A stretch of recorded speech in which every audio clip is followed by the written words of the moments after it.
आज से 1 हफ़्ते पहले मैं एक सेशन ले रही थी ज़ूम पर और जिनका मैं सेशन ले रही थी वो एक यंग नौजवान लड़की थी। सेशन में मैं उनसे पूछ रही थी उनकी फ़ैमिली के बारे में और हम बात कर रहे थे उनके सिबलिंग्स के बारे में। तो जब वो मुझे अपने सिबलिंग्स के बारे में बता रही थी और मैंने उनसे कहा कि देखो हमें नहीं पता होता कि हमारा कौन सा सिबलिंग किस प्रॉब्लम से गुज़र रहा है, तो हम कुछ नहीं कह सकते कि क्या पता आप ज़्यादा तकलीफ़ में है या फिर वो ज़्यादा तकलीफ़ में है। और किसी की भी लाइफ जो है ना वो परफेक्ट नहीं होती, हम नहीं जान सकते। तो उन्होंने आगे से मुझे कहा कि लेकिन आपकी लाइफ तो परफेक्ट है। मैंने कहा आप मेरी बात कर रही हैं? तो कहती हैं कि हाँ मैं आपकी बात कर रही हूँ, आपकी लाइफ तो बिल्कुल परफेक्ट है। मैंने उससे कहा आप ऐसे कैसे कह सकती हैं, आपको क्या पता मेरे बारे में कि मेरी लाइफ परफेक्ट है या नहीं है। उसने कहा मुझे ऐसा लगता है आपको देख कर। जी हाँ, वो लोग जो यूट्यूब पर मुझे देखते हैं और फिर उसके बाद जब वो कंसल्टेशन के लिए आते हैं तो उनके जहन में मेरा एक इमेज होता है। और वो लोग जिन्होंने मुझे पढ़ा कभी, जब मैं आर्टिकल्स लिखती थी, अभी भी लिखती हूँ कभी कभार, तो जब आप लिखते हैं, आप राइटर होते हैं, तो लोग जब आपको पढ़ते हैं तो आपके बारे में एक मखसूस खाका इमेज बना लेते हैं। और इसमें कोई बुराई नहीं है, इंसानी नफ्सियात ऐसी ही है। तो जब भी मेरे पास कोई यूट्यूब से आता है तो मुझे लेकर ना उसके जहन में एक इमेज होता है। जो भी क्लाइंट्स यूट्यूब से नहीं आते बल्कि रिकमेंडेशन से आते हैं, वो मुझे नहीं जानते कि मैं कौन हूँ, मेरा चैनल है या नहीं है।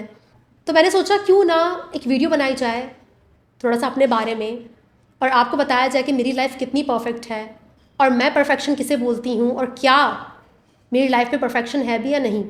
अब जाहिर सी बात है, मैं कोई सोशल मीडिया इन्फ्लुएंसर तो हूँ नहीं कि मैं यहाँ पर आऊँ और आपसे कहूँ कि हाय गाइस, आज मैंने ये पहना है, आज मैं ये खा रही हूँ, मैं ये पी रही हूँ, मैं इस तरह से ये काम करती हूँ, मैं उस तरह से वो काम करती हूँ। चूँकि मैं प्रोफेशनल हूँ और ये जो सेटअप है ये पूरा, ये मेरा वर्क प्लेस है, मेरे काम की जगह है, तो यहाँ पर ना मेरे जहन में आता ही नहीं कि मुझे कभी कभार अपनी जो मेरे जो पर्सनल एक्सपीरियंसेस हैं या जो मेरी पर्सनल लाइफ है उसके बारे में बात करनी चाहिए। लेकिन आज की वीडियो में थोड़ा सा मुझे पर्सनल होना पड़ेगा ये समझाने के लिए आपको कि परफेक्शन में और बैलेंस में क्या फ़र्क होता है। जी हाँ, टॉपिक परफेक्शन और बैलेंस है। मैं परफेक्ट नहीं हूँ, ना ही मेरी लाइफ में परफेक्शन है, लेकिन मैं बैलेंस्ड लाइफ पर यकीन रखती हूँ और मेरी हमेशा यही कोशिश रहती है कि मेरी जो ज़िंदगी है ना वो बैलेंस्ड रहे, कहीं पर भी जो एतदाल है वो ख़राब ना हो। अगर एतदाल ख़राब भी होने लगता है तो मैं उसे दुरुस्त करने की पूरी पूरी कोशिश करती हूँ। आज की इस वीडियो में मैं आपको बताऊंगी कि जो परफेक्शन है ये आता कहाँ से है और क्यों मेरी उस क्लाइंट के जहन में परफेक्शन था, क्यों उन्हें लगा कि मेरी ज़िंदगी परफेक्ट है, मैं परफेक्ट हूँ, और बैलेंस क्या होता है, बैलेंस लाइफ क्या होती है, इसके बारे में भी इस वीडियो में मैं आपको बताऊंगी। वीडियो थोड़ी सी लंबी होगी और मैं आपको अपनी पर्सनल एग्जाम्पल से अपनी स्ट्रगल्स और जो जिस तरह से मैं अपनी लाइफ को बैलेंस करने की कोशिश करती हूँ मैं आपके साथ शेयर करूँगी। लेकिन एक बात मैं बता दूँ, ज़रूरी नहीं है कि जो मैं कहूँ वो आपकी लाइफ पर पूरा बैठे या दुरुस्त बैठे। तो सबसे पहले तो हम ये जानेंगे कि क्या परफेक्शन नाम की कोई चीज़ है और ये परफेक्शन इंसान के दिमाग में आता कहाँ से है। जब कोई छोटा बच्चा अपने केयर गिवर्स के साथ रहता है, अपने वालिदैन के साथ, तो उस टाइम पर ना जो बच्चे के इमोशंस हैं, फीलिंग्स हैं, उसको समझने के लिए, रेगुलेट करने के लिए, या वक्त के साथ साथ दुनिया के मुतालिक परसेप्शन बनाना या चीज़ों को समझना, उनकी समझ को बिल्ड करना, इसके लिए हमें अपने केयर गिवर्स की ज़रूरत होती है। वही हमें सिखाते हैं, वही हमें रेगुलेट करवाते हैं। एक छोटे बच्चे के अंदर जब इमोशंस और फीलिंग्स आती हैं या फिर वो सीख रहा होता है कल्चर को, अपने आसपास की दुनिया को समझ रहा होता है, तो उस टाइम पर केयर गिवर की तरफ वो देखता है कि ये मुझे मेरे इमोशंस, मेरी फीलिंग्स को रेगुलेट करना सिखाएगा। अब जब आपके केयर गिवर्स आपको आपकी इमोशंस, आपकी फीलिंग्स रेगुलेट नहीं करवा पाते क्योंकि उनके अपने मसाइल चल रहे हैं, आपकी वालदा खुद बहुत मुमकिन है बहुत डिसरेगुलेटेड खातून हो, डिप्रेशन से गुजर रही हो, कोई भी इशू आपकी वालदा के साथ हो सकता है, तो ऐसे में जो बच्चा होता है ना वो अपने माइंड पर डिपेंडेंट हो जाता है। वो जो अपना रुख है ना वो माइंड की तरफ मोड़ लेता है। अब उसको जवाब कहाँ से मिलेंगे? माइंड से मिलेंगे। अब उस टाइम पर जो भी आपके साथ हो रहा है, जो कुछ भी आप जिस माहौल में हैं, आपके इमोशंस और फीलिंग्स आ रहे हैं, आपके आसपास काफ़ी कुछ चल रहा है और आपको समझ में नहीं आ रहा कि ये क्यों ऐसा हो रहा है, तो आप उस वक्त हालात के हिसाब से ना अपनी ही कोई डेफिनेशन बना लेते हैं चीज़ों की, अपना ही कोई नज़रिया, अपना ही कोई परसेप्शन, अपने तजुर्बे की बुनियाद पर। मिसाल के तौर पर जब कोई बच्चा अब्यूज़ से गुजरता है, ट्रॉमा से गुजरता है, तो उस टाइम पर वो अपने वालिदैन को कसूरवार नहीं ठहराता, वो सोचता है कि यार मेरे साथ ऐसा क्यों हो रहा है, मुझे मेरे पेरेंट्स इतना नापसंद क्यों करते हैं, मेरे ख्याल से प्रॉब्लम मुझ में है। अब बच्चे को तो नहीं पता कि ऐसा क्यों हो रहा है, वो अपने माइंड के पास जाता है, माइंड से जवाब मांगता है, तो माइंड कहता है प्रॉब्लम तुम में है, तुम शायद इतने अच्छे हो नहीं, तुम में मसला है, तभी तुम्हें जो तुम्हारे केयर गिवर्स हैं वो प्रेजेंट नहीं है, वो तुम्हें समझ नहीं पा रहे, वो तुम्हें तुम्हारे इमोशंस को, तुम्हारी फीलिंग्स को रेगुलेट करने में हेल्प नहीं कर पा रहे, क्योंकि तुम में मसला है। बिल्कुल इसी तरह से जब आप ट्रॉमा से गुजर रहे होते हैं तो उस टाइम पर परफेक्शन जैसी जो बला है ना, वो जन्म ले लेती है। जी हाँ, जब बच्चा गलती करने से डरता है और जब परफेक्शन की बला जन्म लेती है तो फिर इंसान एक काम को करने से पहले 100 बार उसको चेक करता है, इस बात की श्योरिटी चाहता है कि इसमें कोई गलती ना निकले। क्यों? क्योंकि बहुत मुमकिन है कि गलती करना, फेल होना आपके अंदर रिजेक्शन, एम्बैरेसमेंट, फेलियर के जज्बात को उजागर करता हो और आपको आता ही ना हो कि जो फेलियर है, जो डिसअपॉइंटमेंट है, जो रिजेक्शन है, जो एम्बैरेसमेंट है, ये जो फीलिंग्स जब आती हैं बॉडी में तो इनको कैसे रेगुलेट करते हैं। क्योंकि आपका जो केयर गिवर है, जो बचपन में आपकी वालदा हैं, वो डिप्रेशन की वजह से, डिस्ट्रेस की वजह से, डिसफंक्शनल होने की वजह से आपको रेगुलेट करने में हेल्प नहीं कर सकी तो आपने सीखा ही नहीं। तो फिर आपने क्या सोच लिया? आपने सोच लिया कि मैं इतना परफेक्ट बनूंगा, मैं बिल्कुल कोई गलती नहीं करूंगा ताकि मुझे एम्बैरेसमेंट, फेलियर का सामना ना करना पड़े, क्योंकि मुझे तो पता ही नहीं है कि इन इमोशंस को प्रोसेस कैसे करते हैं, इनको फील कैसे करते हैं। तो यहाँ से जन्म लेता है परफेक्शन का भूत। जबकि हकीकत ये है कि आप हमेशा सिर्फ इम्प्रूव होते हैं, आप परफेक्ट नहीं होते। आपने एक आर्टिकल लिखा और आपने उसको 4 बार पढ़ा ताकि कोई गलती ना हो उसमें, और फिर आपने उसको पोस्ट कर दिया, और फिर उसके बाद जाहिर सी बात है कुछ लोग उसमें गलतियाँ निकालेंगे। आपने उन गलतियों को देखा, हाँ बस ठीक है, कोई मसला नहीं है, अगला आर्टिकल लिखूंगा वो ज़्यादा बेहतर होगा। तो पूरा 1 साल जब आप आर्टिकल लिखोगे तो 1 साल बाद आप देखोगे कि आपकी राइटिंग में बड़ी इंप्रूवमेंट आएगी। अब ये जो पूरी जर्नी है 1 साल वाली, ये इंप्रूवमेंट की है, यहाँ पर इंप्रूवमेंट होती है। परफेक्शनिज्म तो कहीं पर नहीं है, आप परफेक्ट तो कभी होते ही नहीं हो। तो परफेक्शनिज्म आपकी ना एनर्जी खा जाता है। आप एक आर्टिकल को 50 बार पढ़ते हो, फिर उसे पोस्ट करने के बाद उसके बारे में सोचते रहते हो कि इसमें गलती कोई ना निकाल दे। तो इस तरह से पूरा साल जब आप चंद आर्टिकल्स लिखते हो तो आप कभी इंप्रूव नहीं कर पाते, आप कभी परफेक्ट नहीं हो पाते, क्योंकि परफेक्शन है ही नहीं, हमेशा इंप्रूवमेंट होती है। और इसे हम साइकोलॉजी में बोलते हैं रप्चर एंड रिपेयर। जी हाँ, आपके जो रिलेशनशिप्स हैं, जो आपका अपने आप के साथ ताल्लुक़ है, अपने बच्चों के साथ, अपनी बीवी के साथ, बहन भाइयों के साथ, तो वहाँ पर आप ना रप्चर और रिपेयर से काम लेते हो।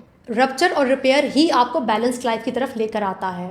तो जो मेरी क्लाइंट हैं, उनके दिमाग में जो परफेक्शन है, मेरा परफेक्ट होना या दूसरों का परफेक्ट होना, ये जो परफेक्शन उनके जहन में आना, इसके पीछे इस बात में कोई शक नहीं है कि उनकी डिसफंक्शनल फैमिली और उनका ट्रॉमा है। और यही वजह है कि ना ही मैं परफेक्ट हूँ और ना ही मैं परफेक्शन को मानती हूँ। मैं सिर्फ बैलेंस्ड लाइफ पर यकीन रखती हूँ, जिसको मैंने आपसे कहा कि हम रप्चर और रिपेयर से हासिल करते हैं।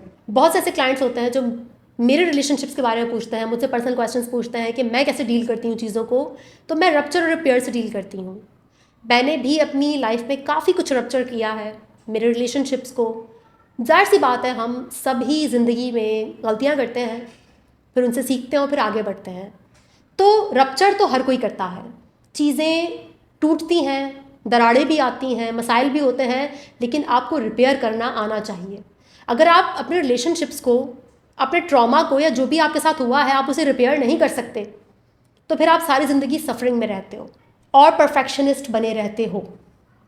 मैं अगर यहाँ पर आपको एग्जांपल दूँ कि अगर मैं साइकोलॉजिस्ट बनी तो उसके पीछे सबसे बड़ी वजह क्या थी कि मैं क्यों साइकोलॉजी की तरफ आई, तो सबसे बड़ी वजह और कोई नहीं बल्कि मेरे रिलेशनशिप्स थे। स्पेशली मेरे बेटे के साथ रिलेशनशिप।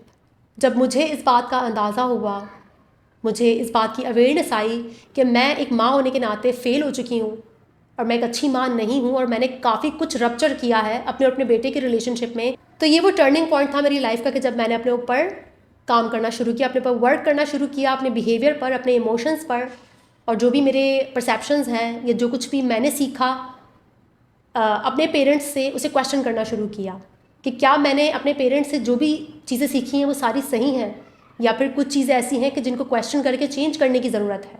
मुझे आज भी वो दिन याद है जब मुझे इस बात का एहसास हुआ कि मेरा 7 साल का बेटा मुझे खुश करने की हर मुमकिन कोशिश करता है कि मम्मा का मूड अच्छा रहे। उसे पता है कि मुझे बुक्स पढ़ना बहुत अच्छा लगता है, मुझे बुक्स से बहुत मोहब्बत है, मैं बहुत पढ़ाकू हूँ। और मेरा बेटा बिल्कुल भी बुकिश नहीं है, उसको नहीं पसंद बुक्स पढ़ना। वो गेमर है, उसे गेम्स खेलने में बहुत इंटरेस्ट है। लेकिन उसे पता था कि अगर मुझे अपनी माँ की अटेंशन चाहिए, मुझे अपनी माँ के साथ टाइम स्पेंड करना है, और अगर मैं चाहता हूँ कि वो खुश हो जाए, तो मुझे बुक्स लेकर उनके साथ बैठना होगा और प्रिटेंड करना होगा कि मुझे पढ़ना अच्छा लग रहा है। इस बहाने ही सही, लेकिन मेरी माँ मुझे कुछ तवज्जो तो देगी। तो वहाँ पर जब मैं खुद थेरेपी में थी और मुझे इस बात का एहसास हुआ, तो उस गिल्ट के बारे में मैं आपको बता नहीं सकती कि कितना गिल्ट था, कितना मेरा रोना धोना था कि मैंने क्या कर दिया। और मेरा बेटा मुझे खुश करने की कोशिश कर रहा है, मेरे साथ कनेक्ट होने के लिए। वो है ही नहीं जो वो है, वो मुझे खुश करने के लिए मेरी तरह बनने की कोशिश कर रहा है। तो वो टाइम मैंने फिर अपने आप से वादा किया कि ये जो मेरा रप्चर रिलेशनशिप है मेरे बेटे के साथ, मैं उसे रिपेयर करूँगी, और मैं उसे रिपेयर करने के लिए किसी भी हद तक जाऊँगी। उस टाइम तो मैं इतनी जज्बाती हो गई थी कि मैंने कहा मैं सब छोड़ रही हूँ, मैं कोई काम वाम नहीं करूँगी, मैं सारा टाइम अपने बेटे के साथ स्पेंड करूँगी। मेरी थेरेपिस्ट ने मुझे समझाया कि तुम गिल्ट में हो, बहुत जज्बाती हो रही हो, थोड़ा सा रिलैक्स करो, कोई मसला नहीं, गिल्ट प्रोसेस होगा, तो बहुत स्ट्रेटेजिकली और काफ़ी माइंडफुल होकर तुम्हें अपने बच्चे के साथ टाइम गुजारना है, क्योंकि गिल्ट में आकर काम करोगी तो फिर कुछ अरसे बाद रिग्रेट में चली जाओगी। तो बेहतर है कि पहले गिल्ट को प्रोसेस करो और लाइफ में बैलेंस लाने की कोशिश करो।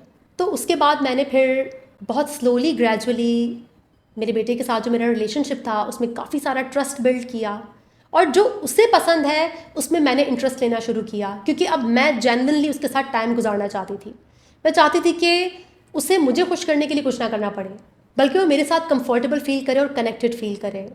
और वो दिन और आज का दिन, उसने तो फिर कभी किताब नहीं उठाई मुझे खुश करने के लिए, लेकिन मुझे सारे गेम्स के बारे में पता है। माइनक्राफ्ट हो गया, GTA हो गया, कॉल ऑफ ड्यूटी हो या अनचार्टेड हो, मतलब छोटे से छोटा गेम, बड़े से बड़ा गेम, मैं सब जानती। तो मुझे नहीं था गेम्स में इंटरेस्ट, लेकिन मुझे लेना पड़ा क्योंकि मैं अपने जो रप्चर रिलेशनशिप है उसे रिपेयर करना चाहती थी। ये एक बहुत छोटी सी एग्जाम्पल है, ऐसे कई एस्पेक्ट्स थे, ऐसी कई चीज़ें थी मेरे रिलेशनशिप में, मेरे बेटे के साथ, मेरे इमोशंस को लेकर, मेरे परसेप्शंस को लेकर, मेरे अपने अंदर, जो मुझे बेहतर करनी पड़ी, जिनको मुझे दुरुस्त करना पड़ा। और यकीन माने इतना पेनफुल था ना वो सफ़र कि मैं आपको नहीं बता सकती। इतना गिल्ट, इतना शेम, इतना रिग्रेट, इतने आंसू, इतना रोना, इतने सेशंस कि मैं आपको नहीं बता सकती। तो अपने आप को समझना, रिफ्लेक्ट करना और उन बिहेवियर्स को दोबारा ना दोहराना जो आपके रिलेशनशिप को रप्चर कर रहे हैं, बहुत मुश्किल होता है, ये आसान नहीं है। ये इतनी पेनफुल जर्नी है ना, लेकिन खैर हम ऐसे ही सीखते हैं अपनी लाइफ में। तो हम परफेक्शन की तरफ तो नहीं जाते, नई चीज़ें कभी आइडियल होती हैं। जब रप्चर हो और हम उसे रिपेयर करें, थोड़े बहुत स्कार्स रह जाते हैं, लेकिन उससे कुछ बहुत ही बेहतरीन बनकर सामने आता है। और मैं एक ऐसी माँ बनना चाहती थी जो डॉक्टर डोनाल्ड विनिकट की गुड इनफ मदर होती है। डोनाल्ड विनिकट एक बहुत ही मशहूर पीडियाट्रिशियन और साइको एनालिस्ट है। उनका इजाद किया हुआ लफ्ज़ है ये, गुड इनफ मदर। जी हाँ, हम सब अपने बच्चों को कभी ना कभी डैमेज ज़रूर करते हैं, जाहिर सी बात है। 100% तो कुछ भी अच्छा नहीं होता, लेकिन डैमेज के बाद अगर रिपेयर ना हो ना, तो फिर ट्रॉमा होता है। अगर डैमेज हो भी जाए, आपको नहीं पता था, आप अनकॉन्शियस थे, उसके बाद जब आप चीज़ें रिपेयर करते हैं तो चीज़ें बेहतर हो जाती हैं। एक बहुत छोटी सी एग्जांपल थी जो मैंने आपको दी। ऐसी कई सारी चीज़ें मेरी लाइफ में जो बहुत इम्परफेक्ट थी, बहुत गलत थी, बिल्कुल भी सही नहीं थी, उनको मैंने दुरुस्त किया। मेरे कई क्लाइंट्स, जब उन्हें थेरेपी में कभी फ़ायदा होता है और उन्हें लगता है कि उनकी लाइफ में कोई चेंज आ रहा है, तो वो एक जेस्चर ऑफ लव या थैंक यू बोलने के लिए मुझे अक्सर बोलते हैं कि हम आपको गिफ्ट भेजना चाहते हैं। बुक्स, ज़्यादातर बुक्स भेजना चाहते हैं गिफ्ट के तौर पर। तो मैं मना कर देती हूँ, क्योंकि थेरेपी का सबसे बड़ा असूल ही यही है, एथिक्स में, रूल्स में, कि आप क्लाइंट से गिफ्ट नहीं ले सकते, फेवर, हेल्प कुछ भी नहीं ले सकते। सिर्फ आप अपनी जो फ़ीस है वो चार्ज करते हैं और कुछ भी नहीं ले सकते, ये रूल है। मैं मना कर देती हूँ। तो एक मरतबा एक जनाब ने मुझे कहा कि अगर आप नहीं लेंगी madam books as a gift, तो मैं आपके बेटे के लिए भेजना चाहता हूँ। मैंने उनसे कहा कि मेरा बेटा बुक्स नहीं पढ़ता, I am really sorry, thank you आपकी इस मेहरबानी के लिए, लेकिन वो बुक्स पढ़ता ही नहीं है। तो वो जनाब बहुत शॉक्ड हुए। उन्होंने कहा कि आपका बेटा निदा और बुक्स नहीं पढ़ता, या फिर उसे इंटरेस्ट नहीं है पढ़ने में। तो मैंने कहा नहीं, वो एक एवरेज स्टूडेंट है और बस इतने मार्क्स ले आता है कि पास हो जाता है, उसे गेमिंग में इंटरेस्ट है, उसे बुक्स नहीं पसंद, वो नहीं पढ़ता। उन्होंने मुझे कहा कि क्या बच्चों का गेम्स खेलना गलत नहीं है? क्या कल को मेरा बेटा अगर गेम्स खेले तो मुझे उसे मना करना चाहिए या नहीं? तो वहाँ पर मैंने उन्हें फिर समझाया कि देखें, इस दुनिया में हर बच्चा मुनफरिद होता है। ज़रूरी नहीं है कि आपके बच्चे आपकी तरह हों, आपके बच्चे आपसे बिल्कुल मुनफरिद भी हो सकते हैं।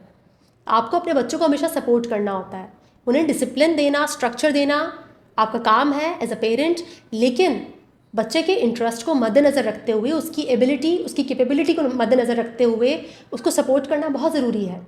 आप बच्चे पर अपनी ख्वाहिशात लागू नहीं कर सकते।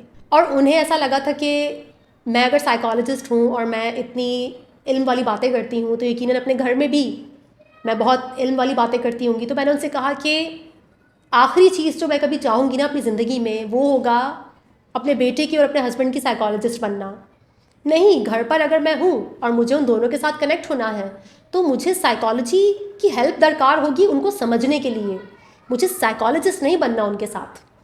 मैं एक बीवी और एक माँ बनूंगी तो ही वो मेरे साथ अपने आप को कनेक्ट कर पाएंगे। साइकोलॉजी मेरी हेल्प करती है एक बेहतर बीवी और एक बेहतर माँ बनने में। लेकिन अगर मैं साइकोलॉजिस्ट बनकर उन्हें ज्ञान देना शुरू कर दूँ, लेक्चर देना शुरू कर दूँ, हर चीज़ में प्रॉब्लम्स निकालना शुरू कर दूँ, तो वो मेरे साथ कभी अपने आप को कनेक्ट नहीं कर पाएंगे।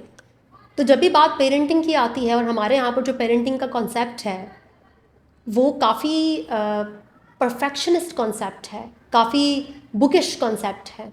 जबकि अगर आप मुझसे पूछे ना तो मैं कहूँगी कि पेरेंटिंग हर इंसान के लिए मुनफरिद है, हर घर मुनफरिद है, हर बच्चा मुनफरिद है, हर बच्चे के माँ बाप मुनफरिद हैं, कल्चर, सोशियो इकोनॉमिक बैकग्राउंड।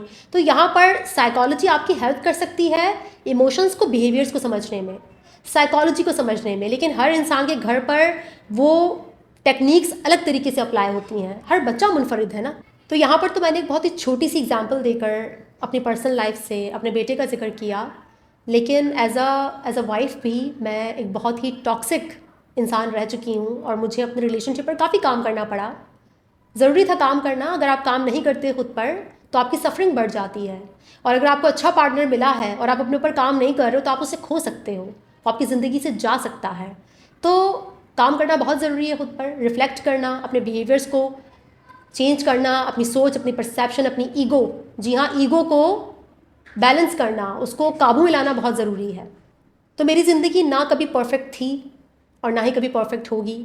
हाँ, मेरी ज़िंदगी में बहुत सारा इम्बैलेंस ज़रूर था जिसको मैंने बैलेंस किया और आज भी करती हूँ। बैलेंस करना एक बहुत मुश्किल काम है, लेकिन बैलेंस करना ज़रूरी है ज़िंदगी में। अगर आप किसी एक साइड पर बहुत ज़्यादा झुकाव रखेंगे तो एक टाइम ऐसा आएगा कि आप बहुत पछताएंगे, आप बहुत दुख में चले जाएंगे, दर्द में चले जाएंगे, और ये जो इम्बैलेंस है ना आपकी ज़िंदगी में, ये बहुत तकलीफ़ देगा। परफेक्शन ट्रॉमा से आता है। परफेक्शन बचपन में अपने आप को रेगुलेट ना कर पाने की वजह से, चूँकि वालिदैन डिसफंक्शनल थे, वो परफेक्शन जन्म लेता है आपके जहन में। वो सिर्फ आपके जहन में है, वो रियलिटी में एग्जिस्ट नहीं करता। तो रप्चर और रिपेयर, याद रखिएगा, यही आपकी ज़िंदगी का सबसे बड़ा सच है कि आप रप्चर करोगे, आप गलतियाँ करोगे, लेकिन अगर आप रिपेयर नहीं करोगे ना तो फिर बहुत बड़ा मसला है। गलती तो होगी, वो तो कोई रोक नहीं सकता। हर किसी की लाइफ में मसाइल तो हैं, लेकिन उनका हल निकालना बहुत ज़रूरी होता है। यहाँ पर एक बात मैं आपको अपने ज़ाती तजुर्बे से कहती चलूँ कि अपनी लाइफ में बैलेंस लेकर आना, अच्छे रिलेशनशिप्स बनाना और अपने काम को भी बैलेंस करना, ये बहुत मुश्किल काम है, ये बहुत मेहनत मांगता है। सही इन्फॉर्मेशन चाहिए, बहुत सारी आपके पास हिम्मत होनी चाहिए अपने ईगो को चैलेंज करने की, अपने नज़रियात को चैलेंज करने की, अपने बिहेवियर्स को बदलने की। अक्सर मेरे क्लाइंट्स ये भी सोचते हैं कि मेरे फ्रेंड्स या जो मेरे घर वाले हैं, मेरे रिलेटिव्स हैं, उनके तो बहुत मज़े होंगे क्योंकि मैं उनको बहुत गाइड करती होंगी, उनको मुझसे बहुत कुछ सीखने को मिलता होगा। तो ये एक बहुत बड़ा मिसकंसेप्शन है, ऐसा नहीं है। मैं कभी भी फालतू में ना ज्ञान नहीं बांटती। मेरी फ्रेंड्स, मुझे पता है कि टॉक्सिक रिलेशनशिप्स में हैं, मैं देख पा रही होती हूँ सब कुछ, लेकिन मैं कुछ भी नहीं कहती। हाँ, अगर कोई मुझसे आकर बात करे, कोई फ्रेंड आए मेरे पास मुझसे बात करे, तो मैं आगे से ज़रूर उसको गाइड करती हूँ, लेकिन मैं खुद से कभी किसी को ये नहीं कहती कि ये कर लो, वो कर लो, ऐसा कर लो, ये सही है, वो गलत है। नहीं, अगर मेरा बहुत दिल कर रहा है ना ज्ञान बांटने को, ज्ञानी औरत बनने को, तो मैं आकर चैनल पे बन जाती हूँ, यहाँ पर वीडियो बना लेती हूँ, ज्ञान बांट दिया, बात ख़त्म हो गई। लेकिन मैं कभी भी अपने घर वालों को, बहन भाइयों को या रिलेटिव्स को बिठाकर ज्ञान नहीं देती। पहले मुझसे ऐसी गलतियाँ हुई हैं काफ़ी, फिर मुझे रियलाइज़ हुआ कि नहीं यार, मुझे घर पर ये सब करने की ज़रूरत नहीं है। मुझे उसी इंसान को गाइड करना चाहिए जो मेरे पास खुद आए, जो मुझसे पूछे, जिसको ज़रूरत हो, जो उसकी कदर भी करे, जो गाइडेंस मैं उसे दे रही हूँ। ज़्यादातर मैं खामोश रहना और अपने काम से काम रखना पसंद करती हूँ। जब भी मैं किसी फैमिली गैदरिंग में या फ्रेंड्स की गैदरिंग में जाती हूँ, कहीं पर भी मैं इस बात की भनक भी नहीं पड़ने देती कि मैं साइकोलॉजिस्ट हूँ या फिर मैं यहाँ पर बड़ी विजडम की बातें करती हूँ। मुझे नहीं अच्छा लगता, मुझे दुरुस्त नहीं लगता किसी को ये बताना, क्योंकि इसका फ़ायदा नहीं, सिर्फ नुकसान होता है। ऐसे काफ़ी सारे मुख्तलिफ़ कॉन्सेप्ट्स मेरे क्लाइंट्स के होते हैं। जब वो आते हैं यूट्यूब पर मुझे देखते हैं, फिर उसके बाद वो ऐसे कई क्वेश्चंस पूछते हैं, मुझे बड़ा अच्छा भी लगता है, मज़ा भी आता है। और ये इंसानी नफ्सियात है बहुत बड़ी कि हम जब किसी इंसान को स्क्रीन पर देखें तो एक तजस्सुस सा हमारे अंदर जागता है कि यार इस बंदी की लाइफ कैसी होगी, ये कैसे ज़िंदगी गुजारती होगी, इसके रिलेशनशिप्स कैसे होंगे। तो मैं बिल्कुल कदर करती हूँ इस तजस्सुस की, इस क्यूरोसिटी की, तभी मैंने ये वीडियो बनाई ताकि आपको पता चले कि परफेक्शन नाम की कोई चीज़ नहीं होती, रप्चर और रिपेयर है, और आपको बहुत सारा हार्ड वर्क करना होता है, बड़ी मेहनत का काम है अपने आप को एक एक गुड इनफ मदर बनाना, एक गुड इनफ वाइफ, एक गुड इनफ साइकोलॉजिस्ट और एक गुड इनफ इंसान, एक बेहतर इंसान, एक नॉर्मल इंसान। बड़ा मुश्किल काम है नॉर्मल बनना। अगर आगे कभी मौका मिला, ज़रूरत पड़ी, तो अपनी टॉक्सिसिटी और तोहम परस्त रवैयों के किस्से ज़रूर शेयर करूँगी आपके साथ, ताकि आप सीख सकें उनसे कुछ। बहुत मुमकिन है कि आपके लिए काम आ जाए वो किस्से जिनसे मैं गुजरी और मैंने कुछ चीज़ों को बेहतर किया। तो आगे चलकर इंशाल्लाह उस पर बात करते रहेंगे। वीडियो को यहीं पर ख़त्म करते हैं। इंशाल्लाह नेक्स्ट वीडियो में मुलाकात होगी, तब तक के लिए अपना बहुत ख्याल रखिएगा। Thank you so much.